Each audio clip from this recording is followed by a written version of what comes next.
Mad cow disease is a very interesting disease as well. It's been years since I've studied up on it, but it literally like reprograms the animal's brain. And it's only present in cows is the freaky thing. It doesn't, it's kind of a, I think it has not been eradicated. And I don't want to use the term dormant, but I don't think mad cow disease is as prevalent as like it used to be. Of like, I can't remember, like, I know that like in the 80s and 90s, it was like a big deal as like a cattle farmer or rancher of like, you'd be really worried about your animals having mad cow disease. But I don't think it's that big of a deal anymore. At least me and my dad have never had to worry about it because we own cattle as well. So we've never had to really worry about it. But mad cow disease, it's like brain, like it is in the cow's brain. And from what I remember, I might just actually look this up like right now. I think that it will make a cow turn cannibalistic towards other cows. Like they might not actually like eat another cow, but like it'll make them want to. But also like you don't want to eat that. Like if there's an animal that has mad, like if there's, I don't know, one of them is in the ground and mad cow disease is in the grass. Yes, that is. I don't know if mange comes from the ground. I know that parvo comes from the ground. It's in the ground. All right, finally we made it to the general store.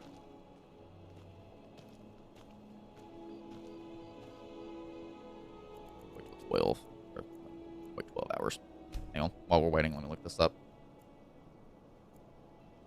Now you've got me interested. You've got me talking about mad cow. You've got me talking about a disease I haven't thought of in years. Hang on one second, guys.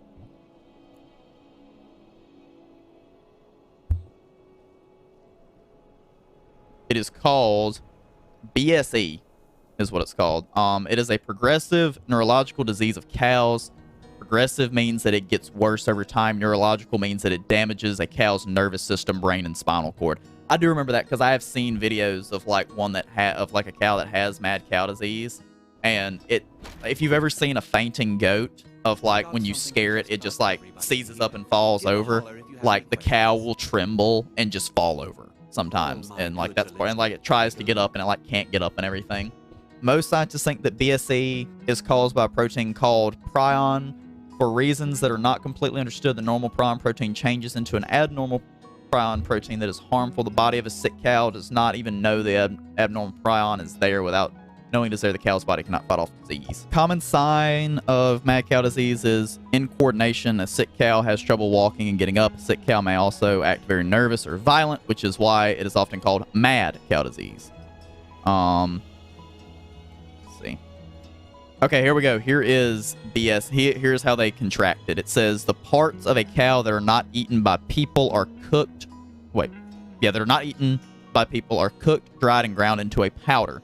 The powder is then used for a variety of purposes, including as an ingredient in animal feed. A cow gets BSE by eating feed contaminated with parts that came from another cow that was sick with mad cow disease. The contaminated feed contains the abnormal prion, and a cow becomes infected with an abnormal prion when it eats the feed.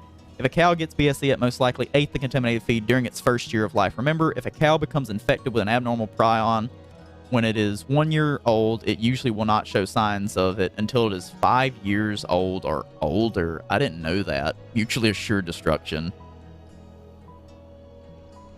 Can people get mad cow disease? People can get a version of it called Krias. I'm going to type this in chat so you guys can see it. I can't pronounce this. I'm not even going to try to. I'm just going to copy and paste it in chat so you guys can see it. So if anyone want to take a stab pronouncing that, that's what it's called. So I'm just going to call it CJD. As of 2019, 232 people worldwide are known to have become sick with this, and unfortunately, they have all died.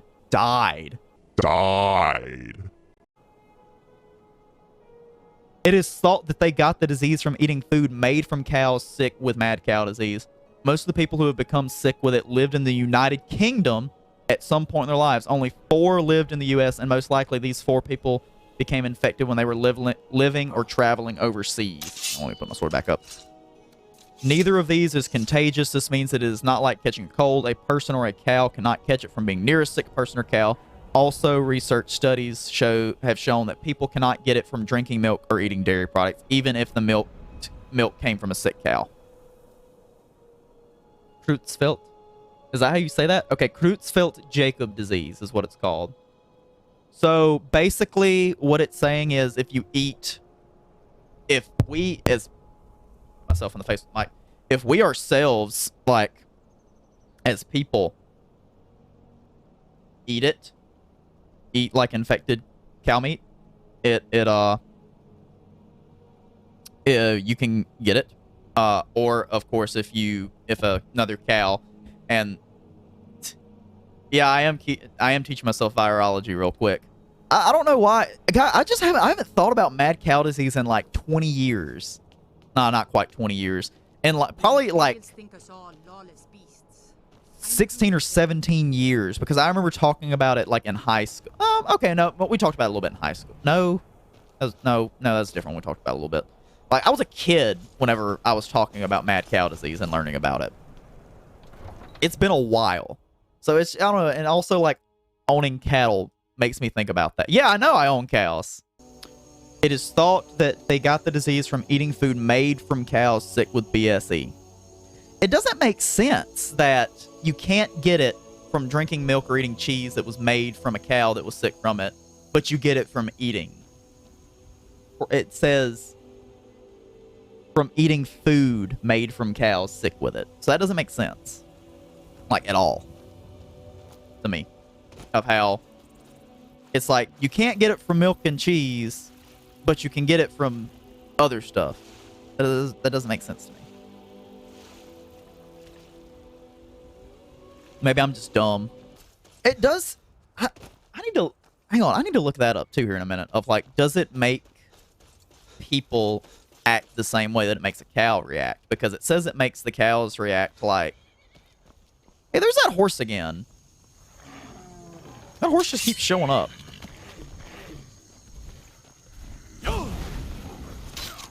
Because it says that it makes cows react like it's hard for them to stand or get up, and it's like they can't, they become violent and like, I wouldn't say lethargic, but like, y'all heard me read all that off. This is one of the best rabbit holes ever. Yeah, like how, here's the rabbit hole. How likely is it that mad cow disease is what mutates into the zombie virus that's eventually going to kill us all?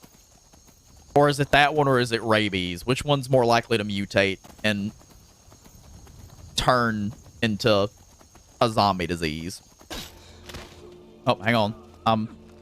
Hang on. Let me pause and read this, Chase. All right, the disease can affect all age groups, and is very hard to diagnose until it has clearly run its course.